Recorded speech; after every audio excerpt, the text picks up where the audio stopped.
almost 10 years now. Huh? Yes. 10 years in China? Yeah, 10 years. Life then, I think it was easier. So you are married to a Chinese? Yeah. Wow.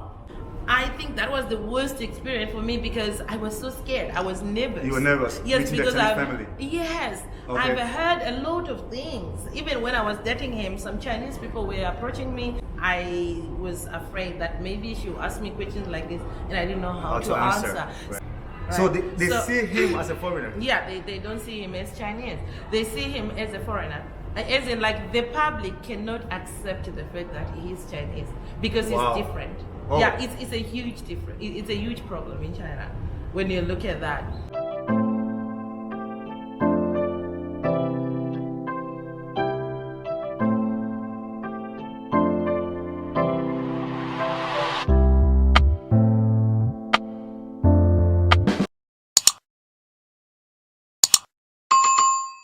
Hi, welcome to another episode of Living in China. Today I sit down with a mom, an African, a teacher in the city of Weihai to share her experience of living in China for the past 10 years.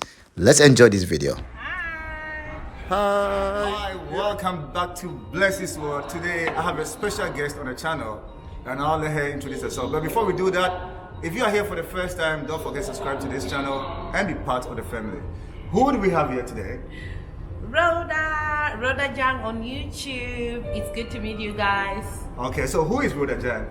Well, it's a long story, but I'll just say a little bit about myself. My name is Rodah, and I am an African queen living in China. I'm from Zimbabwe. An African queen living in China. Oh wow! So let's go deep into the conversation. Sure. Rodah, how long have you been in China? I think it's almost 10 years now. Huh? Yes. 10 years in China? Yeah, 10 years. You can't believe that, right? I People come here with like a mandate, like after a certain number of years, I'm gonna go back. But China is a trap, guys. It's a trap. Yes, it's been a whole 10 years now. I am here in Okay, China. so what was your experience 10 years ago? If you compare your life now and 10 years ago, can you take us back memory lane when you got here in China 10 years ago? How was China 10 years ago? I think it was quite different as now. If you look at life now and then, it was quite different. Well, I was a student. When I first came here, I was a student, so you know student life. And a lot of things has changed because I was a student in Weihai and I'm still living in Weihai 10 years later. So I've seen a lot of things changing. Okay. Yeah. Life then, I think it was easier than now. It's becoming more complicated. Easier? Life was easier? In what terms? I think the cost of living in Weihai now is increasing. Okay. But although some people, when they are coming from cities like Beijing or Shanghai, they will not actually see it. But 10 years ago, it was so easy. And the cost of living here was so low. But I can say now, things are getting expensive. Now, yeah. So those are some of the changes. But I think if I want to talk of the infrastructure, I like it now. Like it. That's good. That's yeah. good to know. Like to take us back memory lane 10 years ago. Yeah, sure. And now you still live in Weihai. Sure. Are you still a student in Weihai? I graduated. That's like 6 years ago. Okay. Yeah, I graduated, but then that was when I was hoping to go back home. Okay. My aim was to graduate and go back home. Yeah, but then I met my husband, so I stayed. Oh, wait, don't jump the gun. So you met your husband. When I was still in college. Was still in college. Yes. Is an African? Is an American? Who is this person? He's a local. He's like Chinese. a Chinese. Yeah. So you are married to a Chinese? Yeah. Wow. I don't even know what to ask now. Okay, so wait. I know it's some like maybe it's not so common. It's not so because Chinese African relationship. It's I can say it's common to see a man married to a like Chinese, an African marry a Chinese woman. Yeah. But it's rare for the African women to be married to a Chinese man. Okay, so how long have you guys been married? We've been married for 6 years now. 6 years now. Can you? I just want us to have this open conversation, right? Sure. Maybe there are a lot of people here probably also want to go into that kind of getting married to Chinese, but they don't know how to, what to expect. How did this family accepted you 6 years ago? How did it happen? Okay. Was there any kind of a resistance from the family not to marry you? Can you be frank and just have this conversation with us? Yeah, for me, I have had conversations with quite a number of people who have tried to date Chinese, and they have met a lot of obstacles on the way. Either they can fall in love, but then the family, because in China, family is really important. Yeah. Just like our African cultures, our families are so important. But fortunately, on my case, when I met my husband, I was still in my last year of uni, okay. And I was getting ready to go, and I haven't met his parents then, and I had that mindset that maybe your parents will not welcome me. Okay. Yeah, will not welcome me. Actually, we didn't talk about marriage then, and me too. To be honest, I wasn't thinking of getting married, settling in China. I was just dating, right? So when it was almost time for me to go back to graduate, actually, and I told my boyfriend that I'm gonna go back. I don't have intentions of stay in China. Yes, and he proposed, but then he proposed that I should meet his parents first. And so he organized this. I think that was the worst experience for me because I was so scared. I was nervous. You were nervous? Yes, because family. Yes, okay. I've heard a lot of things. Even when I was dating him, some Chinese people were approaching me, my classmates and my schoolmates. They were telling me, "Oh, did you meet his parents? Did you meet his family?" And like something like that. But I was like, I don't care because I don't see myself getting married to him. Okay. Yeah, so I wasn't mentally prepared when he said he wants to take me to his family. Yeah, to meet his mom and dad. So yeah, it was everyone. I was just nervous, but well, I just said I got nothing to lose. I gotta do it. So the parents agreed to meet me. I remember my first meeting with them was in a restaurant, and his mom cannot speak Chinese, and his cannot dad speak English. Cannot speak English. Sorry. All right. So she was also nervous because she thought the communication between us is gonna be Sorry to cut you. How was your Chinese at that time? It was okay. It was okay. Yeah, you could communicate, okay. right? I could communicate. Okay. Yes, it was okay. But there are some times I was afraid that maybe she would ask me questions like this, and I didn't know how to answer. Right. So I was also nervous. I think you know that feeling. Even when you feel you are confident enough to speak a language, but there is a time that you will be nervous, like this situation. Right. So yeah. Lunch happened, so my husband, he was my boyfriend then, he took me to meet them in a restaurant. I remember we got there when they were there already. So it was like his mom, dad, and his brother and wife. Okay. So there were like 4 of them waiting. So walking in the restaurant, oh my God, I remember I almost wanted to turn around and run. Yes. And my husband was so confident, it was his confidence that made me carry on or move on with the plans to meet the family. What I was expecting and how they welcomed me was totally different. Yes, and his mom was amazing.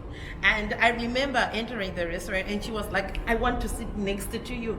Wow. Yes, and so she had reserved a seat so that I can sit next to her. This story is totally different from my experience, because when I go to China, I had this friend, we live in the same neighborhood, and it was even Chinese New Year. Okay. So she invited me to come eat, have dinner with the family. Yeah. She wasn't my girlfriend, we were just neighbors. Friends. Yeah, just friends. And when I got there, the parents were in the indoor, they were in bedroom. Okay. So introduced me to the brother, the other family, and we're outside. Yeah, they were cool, so I sat down waiting. And out of nowhere, the father just came. And the father was so mad, he nearly hit me. Oh no. For the fact that the lady brought a black man in the house. She wasn't even my girlfriend. She was just a friend that invited me home. So for you having that experience of the mother-in-law welcoming you with an open arms, I think that's a beautiful thing. I think because what happens in China is also like your friend in that case.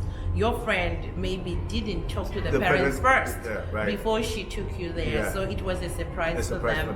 Yes. But for this one, they knew. And for this dinner to be organized, which means maybe they have talked about me several times in their home. Right. So they were kind of expecting to see me, or they were curious so Alright. to say. So when they saw me, his mom was excited. I could see that she was happy, and I could see that even if she's faking it, then I thought maybe if she was faking it, then she was really good at it. But I saw the genuinity in it. Right. Yeah, I saw she was genuine, and she was nervous, and she didn't know what to say to me, and she had brought some old photos of my husband when he was little. That was you the know. first meeting. Yes, first meeting, because she didn't know what she was gonna talk to me, so she wanted to prepare the thing so that it won't be awkward.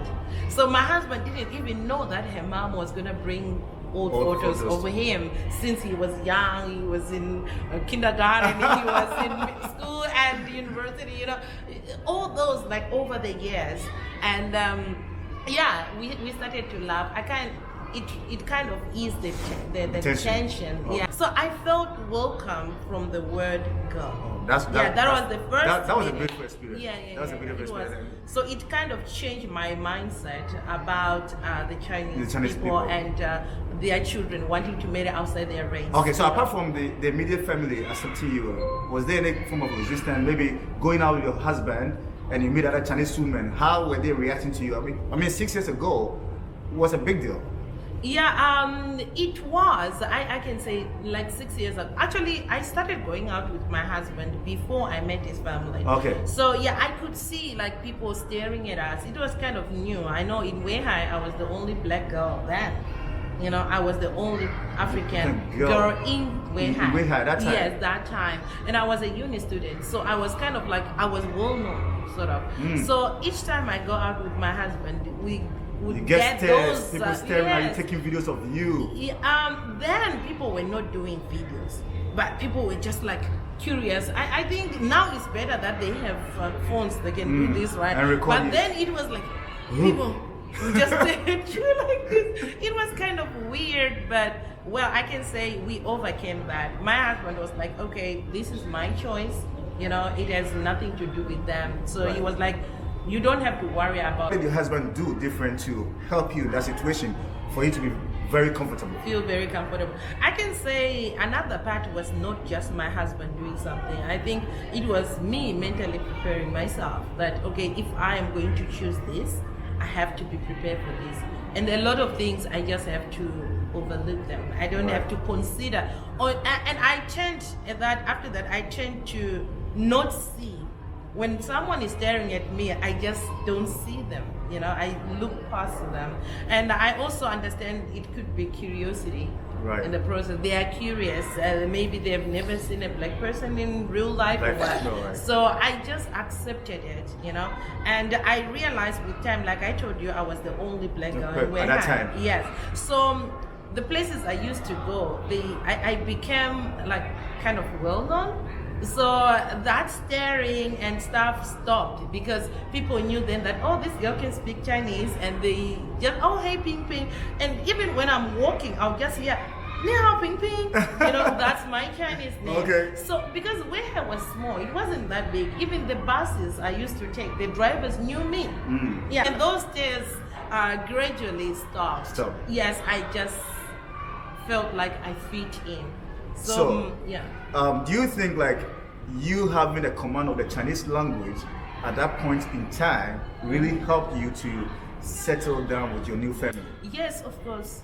I think my little Chinese then really helped a lot because I know some people who were here and I think they were just slow learners, or they didn't have the zeal to learn the language, and they couldn't make it. They couldn't take it. They just left. Right. Yes. So having a better command of Chinese really helped me. Yeah, I must say, like in China, a Chinese man marrying an African woman is not something common. It's mostly our brothers that go in for the Chinese woman. Sure. So for you to be in this situation, I think it's a big deal. So in this marriage, and you have a very handsome young boy. Yeah. What is the name of your son? Oh, my son is Tyler. Tyler. Yes. How old is he? He's 5. Actually, I say soon after I got married, You had him? conceived. Yes. Oh, so he's. I've been married for 6 years, and my son is 5 years. I must say, So he is a very handsome young man. he is And naughty. He's not. I think it's okay for his level. I had a baby in China, Yeah, sure. and I'm married to an African woman, so totally Blessy was different. Do Chinese people see your kid as different? How did they accept your child? Yeah, actually, it is a worry for me when we talk of that, because you see, my son is a mixed child, so I can say a Blasian child, Yeah. right? So he is different. He doesn't look like me. He doesn't look like his dad. Yes, he's in the middle. And being a mixed child in China, it's not something that is common. There are those differences. So the first impression the people will think of him when they see him is he's a foreigner. So Right? they see him as a foreigner. Yeah, they don't see him as Chinese. They see him as a foreigner. As in, like, the public cannot accept the fact that he is Chinese because Wow. he's different. Oh. Yeah, it's a huge difference. It's a huge problem in China when you look at that. Just his skin, when they look at him, he's not Chinese. His skin, his hair, Yeah. they just know he's a foreigner. Yeah, they just place him outside China. As a China. Yeah, yeah.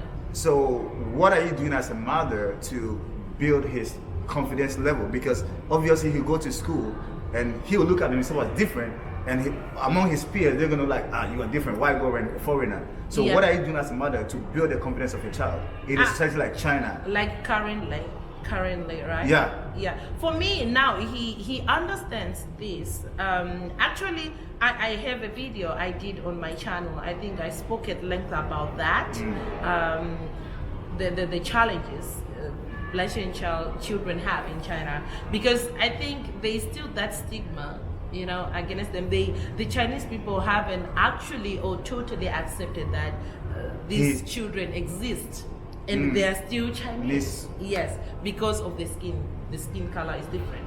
So as a mother, what I'm doing now is just protecting what I can and try to educate the people around me as much as I can. But I cannot say I will be there all the time. For yeah, him, yeah. right. So, but just boosting my son now. If somebody say foreigner or Weihai in Chinese, you say no, I'm not a Weihai. I am a Zhongguoren. I am a Chinese. So he can actually speak up for himself. But I know there will be challenges when he goes to public school. Yeah. Now he's in kindergarten. It's okay. It's a controlled situation. I am there too. But he'll go to school, maybe public schools. I don't know what's going to happen there. Right. Honestly, I don't know what's going to happen there. Maybe if he goes there the first year, next year he will go to school, yeah? If he goes there and there's a problem or what, I'll just move him to an international So school. is it a kind of worry for you as a mom to have a Blasian kid in China? No. For me, I don't worry. I'm actually happy to have him. But my worry is the society here. Yeah, that they can't see this. I don't know whether I should say it's ignorance or what. That they don't understand that there could be a race that is between. That two races can come up with a new race. I don't know. So for me, I just see this as their ignorance. So ignorant not to accept children like this. Right? Yes, I think it's their loss. I think another way maybe you can also help. Do you, by any way, trying to connect your child to kids that are also in the same situation in China? Yeah, sure. Do you have a group, like a WeChat group or mothers group or something of that nature, that maybe once in a while you guys come together to have a party, to celebrate each other, to kind of have a kind of a relationship? So that he can grow up Yeah, and do see you that have there that is kind not of only that him. kind of connection? There is a friend of mine who is living in a city that is like an hour away from Okay. here. She also have 2 Blasian kids, and they look similar to my son. Okay. So my son, he feels connected more with them, and he actually calls them his brothers. That's beautiful. So yeah, these are the only kids that he's aware of, and I made him meet and to play with. So you sometimes. mean like in Weihai, there is no family just like yourself? No. Okay. No, Weihai doesn't have. There are interracial marriages in China, in Weihai, but not black versus Chinese. Chinese. If they are there, they don't have kids. if I don't know. If they are there, I'm not aware of them. Okay. But the ones I know are either British married to Chinese or Australian married to Chinese. So hence their children will be almost closer to because of the skin tone. Okay. It's quite same. Right. So, okay, since you got to China, have you been back home, like to your native home country? Have you been to Zimbabwe? Yeah. Do you have intention of taking your son back home to see his family? Actually, we used to, before this COVID thing happens, we've been traveling to Zimbabwe like once a year. Every time. My husband and my son, they've been to my country. That's beautiful. And so how was the experience? How did your family back home accept your husband? You know, like in our African cultures or back home outside of China, whom you choose to get married to is not an issue. Right. Your family always support this. Right. Yeah, if you choose somebody, they will support. They will never point out that we want this race or what. Actually, maybe some families are like that, but my family in particular, they don't care, who you want. They just support your choice. No, that's beautiful. So it was not anything awkward when I took my husband. Okay, so an African setting of marriage with an African dad and African mom, and now marrying to a family of Chinese people. How is it different for you? All right, I get your Can point. you give us some differences like from these settings? From these two settings, right? Okay. Having grown up in an African setup whereby it was not an interracial thing, right? It's only maybe the tribe difference. Right. Yeah, I think, and now checking into the Chinese setup, they are quite a number of differences, definitely. In my country, in my family, we grew up as a close-knit, whereby my dad was the head of the family. And my mom, of course, both parents were working, but we are 5 of us. I do have 4 siblings, right? So we are 5 of us. We grew up with the motherly love, but we were also taught some values and things we should and not do, right? We were also taught to look after other siblings, right? Like I'm the eldest, so I have to look after my younger siblings, right? Once my mother is maybe at work, I have to help out with the housework and stuff like that. And we also knew that when it comes to finances, my dad's main responsibility was to bring in money, and my mom was kind of like the accountant of the house, right? She was the one who was responsible for running the house, the family. Of which, when I now look at the Chinese setup, some things are similar. They are not totally different, but there are differences. For example, both of us, we were responsible for going out and earn money, right? And but you find that Chinese men, they are more obsessed in making money. Yeah, making money as compared to the African side. And also looking at that, yes, the wives also are responsible for their day-to-day run of the house, of the home, is the parent. And looking at the education of the child is also similar in that part. The mom is responsible for that. Now, when it comes to differences, now when talking of siblings, in China, siblings are not in that close knit as in African culture. Yeah, it's one man for himself. Yeah, so you only care for your family. That's it. All right. That's the difference. But in our African culture, we have to look after each other. All right. Would you advise people to follow their heart and marry out of their race, or what are you going to tell people? You know, the thing called love is actually weird sometimes because you can never really tell. Especially, this is an advice to unmarried women, like African girls who are living in China right now. And I know some of you say, I'll never marry a Chinese guy, but sometimes maybe that's your destination and you can't deny it. Right. But if so happen, I can say you have to be open-minded. Right. Just be open-minded and embrace other cultures. I know if you marry an African not from your country, you still have those cultural differences. That's right. Yeah. So I think marrying someone should not be based on because skin color or what. I think it has to be a matter of the heart. Follow your heart. If your heart tells you this is the one, you will know. You will know if this is the one, and you can't deny that. You know. So these are the beautiful words from Rodah. Follow your heart. Follow your heart. Keep your options open, and just be open-minded. That's right. Thanks for talking to us. You're welcome. We shall bring part 2 of this video. Sure. Yeah, sure. All right. All right. So before we end this conversation, Tyler just joined us, and this is the handsome young man. Tyler, say hi. Say hi, everyone. I think Tyler also has a YouTube channel, right? Yeah, he does have a YouTube channel. Okay. Tyler has a YouTube channel. He shares his experience as a young Blasian kid, an African kid, a Chinese kid growing up here in China. So please do well, subscribe to his channel. Yeah? Say hi, everyone. High five. Say hi, everyone. Tyler, don't do Tyler, that. Tyler is shy. Yeah. Rodah is also a YouTuber. And so what do you want to tell people? Yeah, I am a YouTuber too, Blessy here. And if you want to follow me, please don't hesitate. Go to my channel, just search Rodah Zhang. I'm sure Chris will put it in I'll put a link to Rodah's channel. Yes, in the Rodah description. Zhang, and yeah, see you guys. Thank you so much. All right.